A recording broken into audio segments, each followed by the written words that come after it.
kayo at samahan niyo ako sa aking ginagawa. Nagpe-prepare po tayo ng ingredients ng ating Shanghai at ng ating embutido. Ayan. First time kong gagawa po ng embutido, hindi ko alam po anong magiging kalabasan. Pero, itry ko pa rin po. Para sa, para sa kinabukasan ng bayan. Itry natin kung anong magiging lasa. Ang Shanghai is master na natin, pero yung embutido, ngayon pa lang po ako magta-try. Kaya titignan ko kung mapiperfect natin siya. Pero sabi ng aking kapatid, madali lang naman daw po. Nagtanong ako sa kanya kung paano ito gagawin. Kaya ayan, bumili ako ng pasas. Ilalagay ko sa aking embutido. Hello, hello. Gandang umaga po. Maraming salamat sa pagtambay nyo dyan. Akyat lamang po ang gustong umakyat.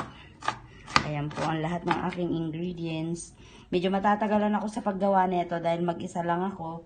At ako magbabaklas pa ng aking wrapper. Wala akong kasamang gagawa. Kaya ayan, sinisimulan na natin. Hindi ko alam kung anong oras tayo matatapos nito. Kaya kwento-kwento lang po tayo. Hello po. Yes, Ma'am Wilma.